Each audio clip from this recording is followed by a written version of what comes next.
The NBA trade deadline this year was supposed to be quiet. Then the Cavaliers kind of traded their entire team, and that kind of set off some explosions. So of course, that's what we have to talk about today. What's up guys, my name is Mike, and in this video, we are going to look at the moves that the Cavaliers made yesterday. We're also going to look at the dysfunction that led to those moves, and then decide if the Cavaliers are now a better team. We're also going to take a look at what LeBron James could be thinking for the future, which is, kind of a big deal. It's only going to affect the entire NBA. So enough talking, let's get started with the video. It is clear at this point that the Cavs should not have traded Kyrie Irving if that was possible. There have been reports that Kyrie told the Cavs that if they did not trade him, he was going to sit out the year with knee surgery. And others have said that the relationship between Kyrie and the front office was simply going to be impossible to fix. But still, I hope the Cavs at least tried to get everyone important in a room, including LeBron and Kyrie, and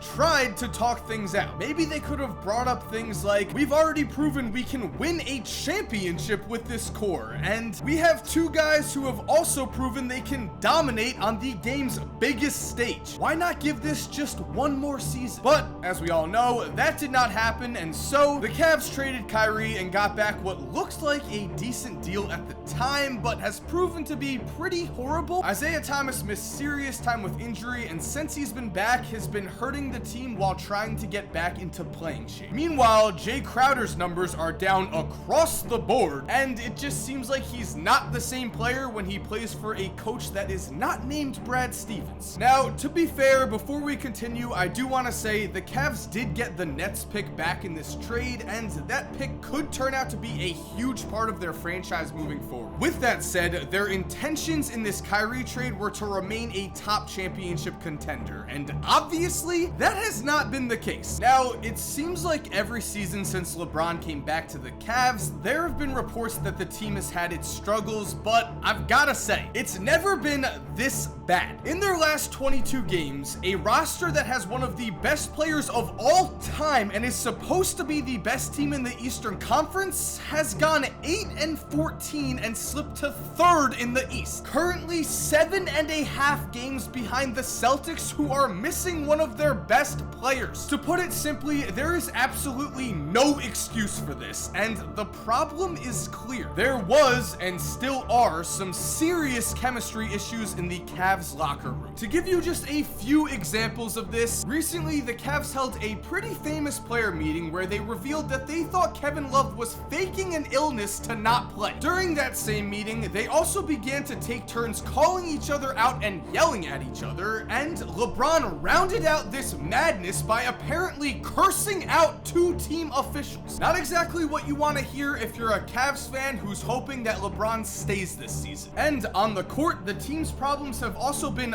very apparent, as lately it seems like nobody feels the need to get back on defense, and when they do eventually get back, their effort could be considered subpar at best. What's more, chemistry issues have been very apparent on the court too. As just watch right here as Jay Crowder clearly shows his feelings for Kevin Love when not only did he not help Love up after he was knocked down, but instead stepped over him. I mean, even LeBron has been so removed from this team lately that here we can see him taking an entire play off on offense. And to me, this lack of effort is even worse when you consider the fact that Isaiah Thomas revealed that the Cavs don't practice. What are they doing? Where are they spending their energy? So obviously this team was not working, and the Cavs needed to make some serious changes, and they did just that by trading away half of their team. Now, this certainly seems drastic, but I agree with what they did here. Again, there were so many problems with the old Cavs chemistry that something had to be done. And when we look at things like not playing defense and giving little to no effort at all times on the court, a lot of that can be chalked up to the fact that Cleveland was the oldest team in the NBA. Now though, with the trades they just made, all of that is going to change. At the trade deadline, the Cavaliers made it their mission to get younger, and they succeeded in a big way. They brought in Rodney Hood, Larry Nance Jr., and Jordan Clarkson, 3 players who are all just 25 years old and are still looking to prove themselves. In fact, it's been reported that Nance, who is actually actually from Akron, was so happy with this trade that he was on the verge of tears. So as you can probably guess by now, I like this trade a lot. Again, I think the Cavs had to do something, and they didn't really give up too much to get back some promising young players. At the end of the day, Cleveland left the trade deadline and are now younger, more athletic, and are going to be better on defense just based on effort alone. On top of all of this, I think this roster just fits better. Again, I have to emphasize that the chemistry in Cleveland was toxic. These trades removed a lot of the players that were supposedly causing problems and replaced them with players who are hungry. Now, we need to talk about what this means for LeBron's future. It was reported before the trade deadline that the Cavs were not going to discuss any potential moves with LeBron. They were going to do what they felt was best for their team and their future. With that said, after this deadline was over, it has also been reported from LeBron's camp that he is very happy with the moves that the team made. This is obviously a good sign, and I think things are only going to get better from here. If you asked me a week ago if I thought LeBron was gone, I would have said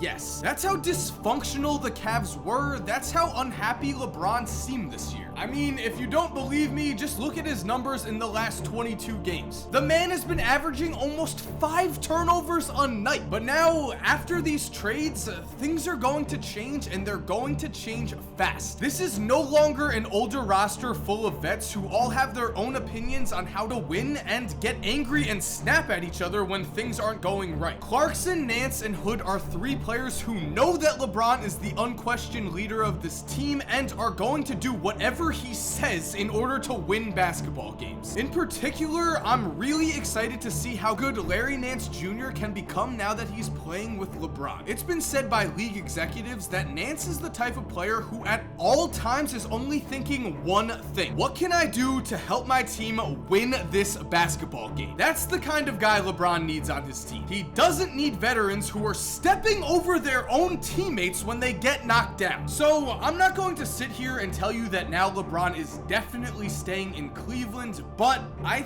think this helps their chances. Yes, the Cavs no longer have a go-to second player like Kyrie that helped push them over the edge in the finals, but there's a chance that changes this summer, as Cleveland is going to have the Nets pick to use in a trade if they want, and of course, Kevin Love will probably be involved in 100 trade rumors. As for the Cavs in general, again, I really only see positives from this trade. The way Cleveland sees this, they just reset their roster and now have a chance to see just how good these young guys can play going forward. In the past, we've seen the LeBron effect have a positive impact on certain players and a negative impact on certain players. So now Cleveland gets a chance to see just how good of a player Rodney Hood can become with LeBron passing him the ball, and can choose to sign him to a long-term deal in the summer if they want to. The same goes for Larry Nance, but they also have an extra year to decide what to do with him, as next season he's owed just $2.2 million.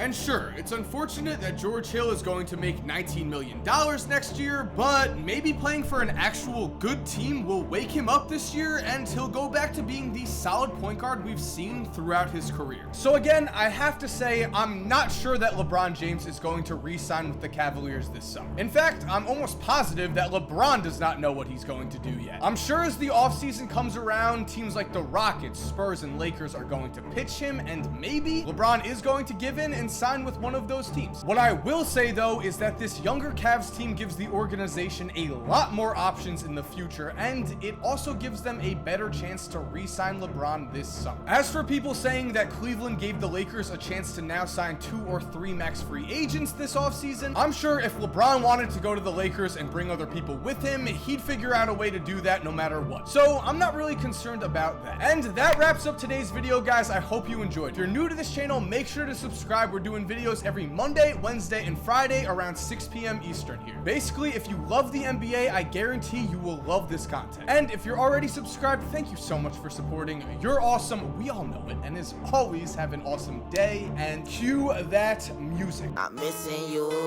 I'm like, what you doing? What you getting into? Baby, who you screwing? I'm missing you. I'm like, what you doing? Trying to get to you, but I'm an institution.